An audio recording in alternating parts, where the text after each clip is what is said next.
लोग रैंक का जो कॉन्सेप्ट था वो सारा क्या कर चुके हैं, देख चुके हैं। कौन कौन सा मेथड था? डिटर्मिनेंट मेथड से, इक्लान फॉर्म से, और उससे संबंधित सवाल है किसी का? नहीं है। Very good. रहेगा कैसे? जब लगाएंगे सवाल तब ना रहेगा। सवाल तो उतना ही लगाना है जितना हम पढ़ाते हैं। कई बार कहा किताब से सवाल लगा डाला करिए, जो नहीं आता है वो पूछ लिया करिए, लेकिन आप किताब से लगाएंगे नहीं, और हम भी किताब से नहीं लगाते हैं, हम अपने मन से लगाते हैं कि ताकि आप किताब से लगाएंगे, और किताब से आप लगाते नहीं है, लगा लिया करिए। आज हम लोग एक कॉम्प्लिकेटेड टॉपिक पढ़ने जा रहे हैं, कंसिस्टेंसी एंड इनकंसिस्टेंसी, जिसके बारे में आप पहले से परिचित हैं थोड़ा सा। लेकिन आपने एक 9th में पढ़ा होगा linear equation in two variable, दो चरों वाले रैखिक समीकरण, और उसमें आपने देखा होगा, याद होगा आपको, कि उसमें दो समीकरण हुआ करते थे, a1x + b1y + c1 = 0 and a2x + b2y + c2 = 0। उसमें आपने देखा था कि तीन केसेस हुआ करते थे। जब a1/a2 is not equal to b1/b2 हुआ करता था, जब a1/a2 is equal to b1/b2 is equal to c1/c2 हुआ करता था, और जब a1/a2 is equal to b1/b2 is not equal to c1/c2। तो इस केस में सिर्फ और सिर्फ एक सॉल्यूशन मिला करता था, और इस केस में भैया इनफाइनाइट सॉल्यूशन मिला करता था, और इस केस में नो सॉल्यूशन मिला करता था। याद आ रहा है आपको? तो यदि किसी समीकरण को, किसी इक्वेशन को सॉल्व करने पर चाहे एक चाहे इनफाइनाइट सॉल्यूशन मिलता है, तो उस समीकरण को, उस इक्वेशन को हम कंसिस्टेंस कहते हैं। क्या कहते हैं? कंसिस्टेंस। और अगर सॉल्यूशन नहीं मिलता है तो उसको हम क्या बोलते हैं? इनकंसिस्टेंस। पहले तो बच्चों ये कॉन्सेप्ट समझिए कि what is the consistence and inconsistence. Consistence क्या है? If the system of linear equation has one or more then one solution. मेरी बात समझ में आ रहा है? इफ द सिस्टम है one or more then one solution, then the system is called consistence. Otherwise, if the system of linear equation has no solution, then it is called inconsistence. यदि किसी system of linear equation को, system of linear, थोड़ा time से आ जाया करे, यदि system of linear equation को solve करने पर एक या इनफाइनाइट सॉल्यूशन मिलता है, एक सॉल्यूशन भी मिले तो उसे हम कंसिस्टेंस बोलेंगे, और कोई सॉल्यूशन ना मिले तो क्या बोलेंगे? इनकंसिस्टेंस। इसका मतलब ये दोनों जो केस था वो कंसिस्टेंस का था, और ये वाला केस था वो इनकंसिस्टेंस का। बोलिए, समझ में आ रहा है? ये तो हम सिर्फ दो इक्वेशन के लिए जानते थे और दो वेरिएबल के लिए जानते थे। लेकिन क्या होगा जब 50 समीकरण हो? यहाँ दो समीकरण का ही कॉन्सेप्ट है ये, जो आप पहले से पढ़े हुए हैं। हजारों समीकरण हो, अगर मान लीजिए करोड़ों समीकरण हो, करोड़ों वेरिएबल्स हो, तब आप कैसे चेक करेंगे कि system of linear equation consistence है कि इनकंसिस्टेंस? एक एग्जांपल के माध्यम से मैं आपको बताने की कोशिश करता हूं, ध्यान से सुनिएगा। जैसे सपोज करिए x + y + z = 2 है, x - y - z = 1 है, x + 3y + z = 4 है, और आपको इसकी कंसिस्टेंसी आ जाइए बाबू, टाइम से आ जाया करो, और इसकी कंसिस्टेंसी एंड इनकंसिस्टेंसी हमको चेक करनी है, हमको पता करना है। हमने तीन ही इक्वेशन लिया, हमने सिर्फ कितना इक्वेशन लिया? 3। तो हम ये कॉन्सेप्ट नहीं लगा पाएंगे, क्योंकि ये कॉन्सेप्ट सिर्फ किसके लिए है? दो वेरिएबल के लिए है और दो इक्वेशन के लिए है। और यहाँ पर कितना आ गया? 3 वेरिएबल और 3 इक्वेशन। हो सकता है 100 वेरिएबल हो, 100 इक्वेशन हो, तब हम क्या करेंगे? ऐसे केसेस में इन्हें समझने के लिए फिर हम रैंक का सहारा लेंगे। रैंक के मेथड से हम उसका यूज करके, रैंक का कॉन्सेप्ट का यूज करके हम इसकी कंसिस्टेंसी को चेक करते हैं। क्या मेरी बात समझ गए? अब यहाँ पर बच्चा दो चीजें होंगी। हो सकता है कि राइट हैंड साइड में सारा का सारा क्या हो? 0 हो, और हो सकता है कि राइट हैंड साइड में इनमें से कोई भी 0 ना हो या एकाध 0 ना हो, ऐसे भी हो सकता है। क्या मेरी बात समझ रहे? अगर राइट हैंड साइड में सारा 0 होगा तो इसका नाम होगा, क्या नाम होगा इसका? System of homogeneous linear equation. क्या नाम होगा? System of homogeneous linear equation. और अगर राइट हैंड साइड में जीरो नहीं है तो क्या नाम होगा? System of non homogeneous linear equation. तो system of homogeneous linear equation का हम एक बार कॉन्सेप्ट देखेंगे, कंसिस्टेंसी चेक करेंगे, और एक बार system of non homogeneous linear equation का कंसिस्टेंसी चेक करेंगे। तो याद रखिएगा, system of homogeneous linear equation is always being consistent, because कम से कम एटलीस्ट एक सॉल्यूशन 0 0 0 तो मिलेगा ही जो इसको सेटिस्फाई कर देगा। होमोजीनियस का मतलब ऐसे समझिए जिसके राइट हैंड साइड में क्या हो? 0 हो। तो ये तो कोई सॉल्यूशन मिले ना मिले, x बराबर 0, y बराबर 0 और z इज इक्वल टू 0 तो मिलेगा ही मिलेगा। इसलिए यह तो system of homogeneous linear equation is always being consistent, यह हमेशा क्या होता है? कंसिस्टेंट होगा। लेकिन जो नॉन होमोजीनियस लीनियर इक्वेशन होगा वो कंसिस्टेंट हो भी सकता है और नहीं भी। हम 2-3 दिनों तक इसके कॉन्सेप्ट को देखेंगे, किसके? System of homogeneous linear equation, और उसके बाद फिर हम देखेंगे system of non homogeneous linear equation के कंसिस्टेंसी को चेक करेंगे। क्या पूरी बात समझ में आ गई? जवाब दीजिए। क्या बताया? एक बार फिर से देखिए, हमने देखा कि अगर किसी सिस्टम ऑफ लीनियर इक्वेशन को सॉल्व करने, सिस्टम क्यों बोल रहे हैं? ढेर सारे वेरिएबल होंगे, ढेर सारे इक्वेशन होंगे, और उनकी कंसिस्टेंसी को आपको क्या करना है? चेक करना है। कंसिस्टेंसी का मतलब अगर एक या इनफाइनाइट सॉल्यूशन एग्जिस्ट करता है तो वो क्या कहलाएगा? कंसिस्टेंस, और अगर कोई सॉल्यूशन नहीं होगा तो क्या कहलाएगा? इनकंसिस्टेंस। क्लियर हो गया? अब दूसरा चीज मैंने क्या कहा? अगर राइट हैंड साइड में सारा 0 है तो क्या बोला जाएगा? System of homogeneous linear. और राइट हैंड साइड में 0 नहीं तो क्या बोला जाएगा? System of non.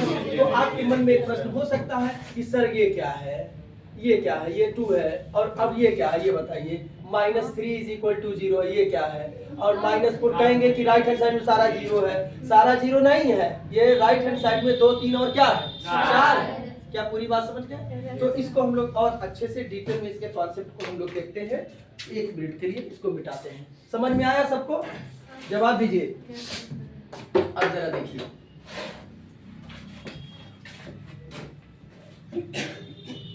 देखिए हम वहां पर पढ़ रहे थे होमोजीनियस लीनियर इक्वेशन, नहीं पढ़ रहे थे। क्या पढ़ रहे थे? Homogeneous linear differential. वहां डिफरेंशियल शब्द आ रहा था, यहाँ पर सिर्फ लीनियर आ रहा है। अब जरा ध्यान दीजिए, हम क्या देखने जा रहे हैं? System of linear equation. ध्यान दीजिए, अब इसको ऐसे समझना होगा। एक बार ध्यान से देखिएगा, हम इसको यहाँ साथ साथ ले चलेंगे ताकि आपको समझ में आ जाए। यहाँ ध्यान दें, x + y + z = 2 लिखा है, 2x + y - z = 1 लिखा है, x - y + z = सपोज करिए 3 लिखा। इसी चीज कितने वेरिएबल हैं? 3। कितने इक्वेशन है? 3। हम इसको अभी देखिए कैसे लिखने जा रहे हैं। 11x1 + a12x2, नीचे है ये सफिक्स है, plus a13x3 plus dot dot a1n xn is equal to y1। इसमें कितने वेरिएबल है देख के बताइए। वेरिएबल कितने हैं? जैसे इसमें x y z है 3, ऐसे इसमें कितने हैं? n है। और ये सब क्या है? कांस्टेंट है। जैसे ये 2 है। मेरी बात समझ में आ रहा है? 1 है। पूरी बात समझ रहे हैं? और यहाँ पर राइट हैंड साइड में जैसे वहां 2 1 3 है, वैसे यहाँ क्या है? y1। एक समीकरण हो गया। अभी और आगे लिखिए, a21x1, एक बार इसको देखना है, a22x2 a23x3 plus dot dot dot a2nxn is equal to y2। ऐसे यहाँ बताइएगा a31x1 plus a32x2 plus a33x3 plus dot dot a3nxn is equal to y3 और डॉट डॉट अब यहाँ से am1x1 plus am2x2 plus am3x3 plus dot dot dot amnxn is equal to, यहाँ सोच के बताइए क्या होगा। अगर दिमाग हो तो बताए क्या होगा? y होगा, क्योंकि देखो एक समीकरण, 2 समीकरण, 3 इक्वेशन, 4 5 कितने इक्वेशन? m। तो इक्वेशन कितने हो गए? m। वेरिएबल कितने हो गए? n। इसीलिए इसका नाम क्या है? सिस्टम। सिस्टम माने ढेर सारा। मेरी बात समझ गए? और हमने अभी भी छोटा लिया, ये छोटा सा लिया, और यहाँ पर हमने बहुत सारे हजारों करोड़ों इक्वेशन हो गए, हजारों लाखों करोड़ों वेरिएबल्स हो गए। और now you have to determine, you have to check the system of linear equation is consistent or not consistent। मेरी बात समझ में आ रहा है? अब जरा समझिए, इसी चीज को बाबू आप ऐसे भी लिख सकते हैं, a11 a12 a13 dot dot A11, A21, A22, A23 dot dot A2n, A31, A32, A33, A3n और ऐसे ही AM1, AM2, AM3 dot dot AMN और यहाँ पर बच्चा X1, X2 dot dot Xn होगा। क्या होगा? Xn। और यहाँ पर क्या होगा? Y1, Y2, Y3 dot dot क्या होगा? Ym होगा। क्या समझ में आ रहा है सबको? नहीं आ रहा तो बताइए ये कैसे लगा रहे हैं, ध्यान दीजिए। जैसे इसी को हम क्या करेंगे, 1 2 1 1 1 1 1 माइनस 1 1 और यहाँ से एक्स वाई जेड हो जाएगा इज इक्वल टू 2 1 3 होगा। जब इसमें मल्टीप्लाई करेंगे तो यही चीज मिलेगा और इक्वेट करेंगे तो एकदम सेम वही चीज मिलेगी, दोनों सेम होता है। यहाँ आर लिख दीजिए। अब जरा समझिए, इसका मतलब ये और ये दोनों सेम है। तो मान लीजिए हमको इसकी कंसिस्टेंसी चेक करनी, इतना बड़ा लिखते रहेंगे दिन भर, पता चलेगा 2.5 घंटे का पेपर होगा। 2.5 घंटे का होता है ना, 2.5 घंटे का पेपर होगा तो 1 घंटा इसी में लगा देंगे हम। इसको 60 काट में हम इसको मान लिया a और इसको क्या मान लिया x और इसे क्या मान लिया हमने y। इसे पूरा क्या मान लिया a, इसे क्या मान लिया x और इसे क्या मान लिया y। पूरी बात समझ में आ गई होगी। अगर राइट हैंड साइड में 0 है, राइट हैंड साइड में क्या है 0 है, तो इसे क्या बोलेंगे होमोजीनियस। और राइट हैंड साइड में 0 नहीं है तो क्या बोलेंगे। इसका मतलब y अगर 0 है और y को क्या बोलेंगे, ये मैट्रिक्स है तो y 0 है सारा, इसका मतलब y is nothing but this is a called null matrix. If y is null matrix, और टेक्निकल शब्द का प्रयोग कीजिए, if y is null matrix it means all the element of the right hand side are always equal to 0. If y is null matrix, then the system of linear equation ax is equal to 0 is called homogeneous. If the y is not null matrix, then the system of linear equation ax is equal to y is called non-homogeneous. Have you any problem? Concept समझ में आ रहा है? जवाब दीजिए। यहाँ से क्या लिखेंगे, यहाँ से क्या लिखेंगे, देखिए let us consider the system of, concept बता रहा हूँ, system of linear equation, linear equation ये। अब जरा ध्यान दीजिए, मेरी तरफ ध्यान दीजिए। If q is sorry if y is null matrix, null matrix then क्या, then system of linear equation, linear equation ax is equal to 0 is called, क्या कॉल्ड, जवाब दीजिए होमोजीनियस, होमोजीनियस। और इफ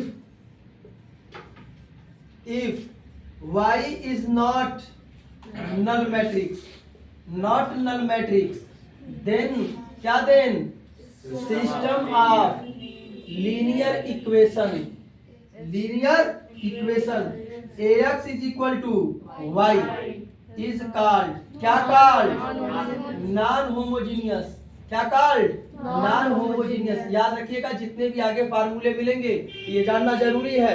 मैं बार बार कहीं यम लिखूंगा तो आपको समझना होगा कि यम का मतलब नंबर ऑफ इक्वेशन, समीकरणों की संख्या। जहां यन लिखूंगा समझना होगा नंबर ऑफ वेरिएबल। ये बार बार याद रखिएगा। System of linear equation ax equal to y बोलूंगा, इसका मतलब ये सारा समीकरण आ रहा है। पूरी बात समझ में आ रहा है? नाउ अब हम पढ़ने जा रहे हैं कि होमोजीनियस के बारे में। किसके बारे में? होमोजीनियस। और 2-4 दिन बाद किसके बारे में पढ़ेंगे? Non homogeneous. हमने ये जो एग्जांपल लिया है होमोजीनियस का है कि नॉन होमोजीनियस का है? Non homogeneous. तो अब जरा ध्यान दीजिए, दिख रहा है यहाँ से, दिख रहा है? नहीं दिख रहा है ये? अच्छा ठीक है, ये दिख रहा है? अब चलिए ध्यान दीजिए, कैमरे में देखिए दिख रहा होगा। अब जरा ध्यान दीजिए, अब यहाँ ध्यान से समझिए। यहाँ से पहला हम हेडिंग डालने जा रहे हैं method to check, method to check consistency of system of homogeneous system. क्यों बोल रहे हैं? क्योंकि वह बहुत सारा इक्वेशन है और बहुत सारा वेरिएबल है। Homogeneous linear equation. अब जरा ध्यान दीजिए, यहां ध्यान दीजिए, क्या हुआ, method to check the method to check consistency of system of homogeneous linear equation. अब जरा ध्यान दीजिएगा, यहां ध्यान दीजिए। नंबर ऑफ इक्वेशन, आप बताइए इसमें क्या है? नंबर ऑफ इक्वेशन क्या है? m is equal to number of variable, कितना है? m is equal to number of variable, sorry, is equal to rank of A, rank of A जिसको हम r बोलेंगे, इसका रैंक समझ पा रहे हैं ये? यदि समीकरणों की संख्या, एग्जांपल से समझिए, जैसे एक एग्जांपल लेते हैं, हम एक एग्जांपल ले रहे हैं, x plus y plus z is equal to 0, 2x plus y minus z is equal to 0, x प्लस 2y plus z is equal to 0। आप बताओ इधर क्या लिखेंगे आप? 1 2 1 1 1 1 माइनस 1 2 1, और यहां से क्या हो जाएगा? x y z is equal to क्या होगा? 0 0 0। अब मैंने क्या कहा कि यदि समीकरणों की संख्या, यदि समीकरणों की संख्या इस एग्जांपल में कितनी है? 3, वेरिएबल भी कितना है? 3, और अगर इस मैट्रिक का रैंक भी 3 हो जाए, मेरी बात समझ में आ रहा है? इस लाइन का ये मतलब हुआ, क्लियर हुआ? देन या that is m is equal to n is equal to r, then system of linear equation has unique solution, अद्वितीय हल होगा, यूनिक सॉल्यूशन और जीरो सॉल्यूशन, अच्छा सर रुक जाइए, unique solution and solution is called trivial solution और zero solution. मेरी तरफ ध्यान दीजिए, यदि m is equal to n is equal to r हो गया, किस केस में? होमोजीनियस के केस में। m is equal to n is equal to क्या हो गया? r। तो समझ लीजिएगा इसका सिर्फ एक उत्तर आएगा, x is equal to 0, y is equal to 0 और z इज इक्वल टू 0। उस सॉल्यूशन को हम ट्रिवियल सॉल्यूशन बोलेंगे या उसे हम जीरो सॉल्यूशन बोलेंगे। क्या बोलेंगे उसे? ट्रिवियल सॉल्यूशन या जीरो सॉल्यूशन। क्या पूरी बात समझ में आ रही है? अब जरा ध्यान दीजिए, अब इसका मतलब यह है कि इसका रैंक हमें निकालना पड़ेगा। अब दूसरा काम देखिए, if number of equation m is equal to number of variable n, इधर ध्यान दीजिए, greater than rank of a that is m is equal to n is greater than r। बस ये दो बात याद रखिएगा। Then system of linear equation have कितना सॉल्यूशन? Infinite solution. कितना सॉल्यूशन? Infinite solution. देखो, homogeneous is always being consistent. Homogeneous हमेशा क्या होता है? कंसिस्टेंट। ये याद रखिए पहले। और इसमें दो केस होंगे, एक तो यूनिक सॉल्यूशन होगा और एक इनफाइनाइट सॉल्यूशन। यूनिक सॉल्यूशन कब होगा? जब m is equal to n is equal to r और उसका उत्तर हमेशा क्या आएगा? 0 0 0। बात समझ में आ रहा है? और जब m is equal to n is greater than r आ गया, मतलब समीकरण 3, यहां ध्यान दीजिए, इस एग्जांपल के केस में वेरिएबल भी 3, अगर रैंक 2 आ गया तो कितने सॉल्यूशन होंगे? इनफाइनाइट। एक ही सही सॉल्यूशन है तो, अगर सॉल्यूशन होगा 0 ही सही सॉल्यूशन है तो, और अगर सॉल्यूशन होगा तो क्या कहलाएगा? कंसिस्टेंट। तो करी होमोजेनियस कहलाएगा। ध्यान यहां पर लगाओ कि बोर्ड पता समझ में आएगा। हम कह रहे हैं कि अगर सॉल्यूशन होगा तो क्या कहलाएगा? तो कह रही होमोजेनियस कहलाएगा। अरे बेवकूफ, होमोजेनियस नहीं कहलाएगा, क्या कहलाएगा? कंसिस्टेंट। होमोजेनियस कब कहलाएगा? जब राइट हैंड साइड में क्या होगा? 0 होगा। हम किसकी कंसिस्टेंसी पढ़ रहे हैं? होमोजेनियस। होमोजेनियस का मतलब क्या है? लास्ट में क्या हो?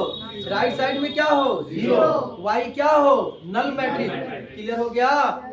m is equal to n equal to r होगा तो क्या होगा? Unique solution.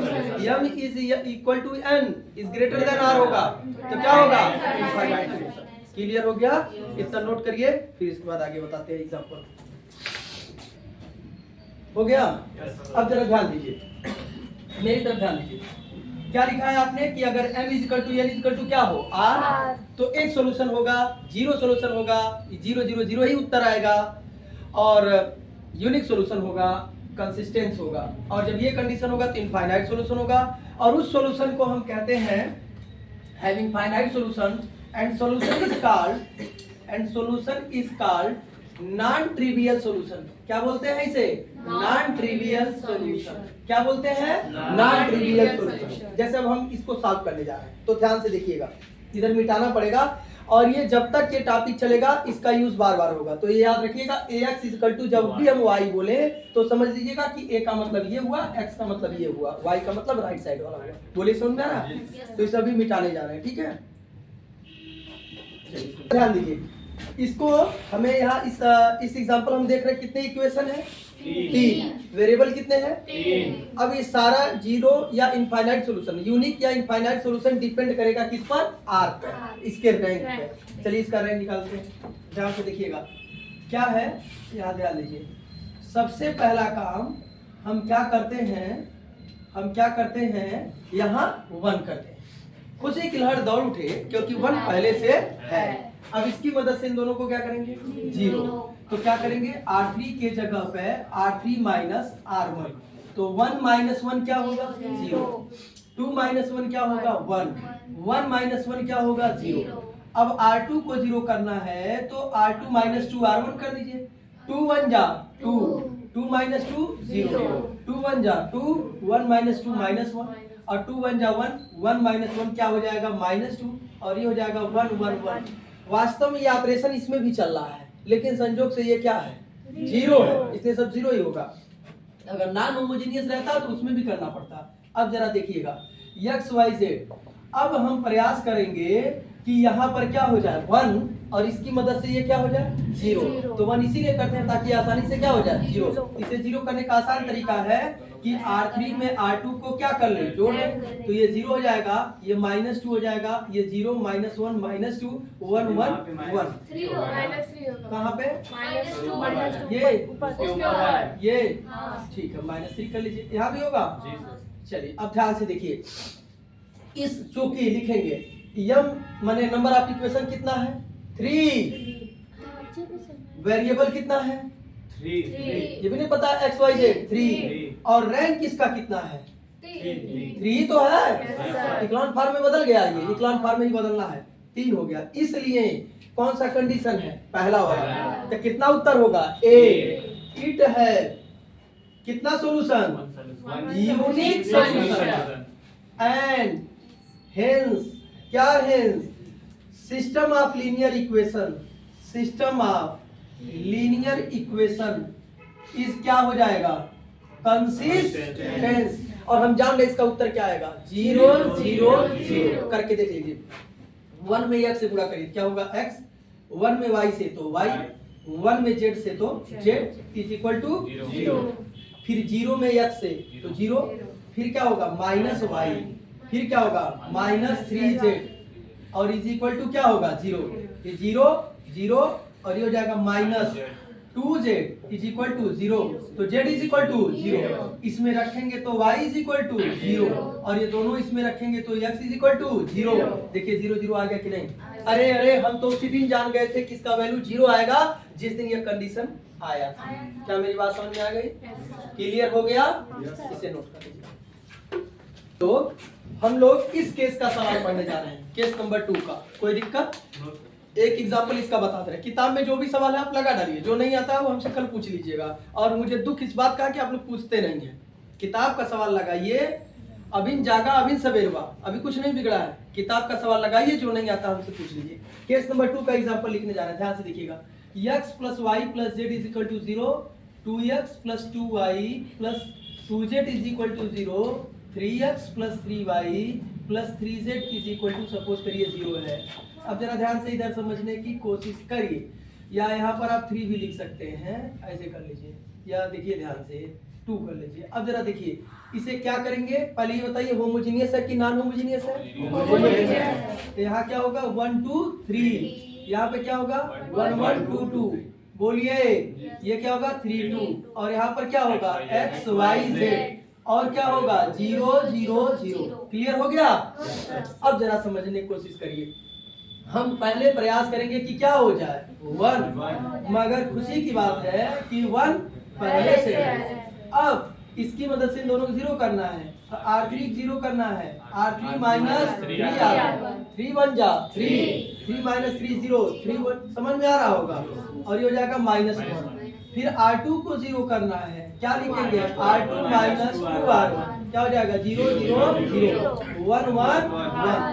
ये किसमें कन्वर्ट हो गया, अभी नहीं हुआ इक्लान फार्म में। इक्लान फार्म में कब कन्वर्ट होगा, जब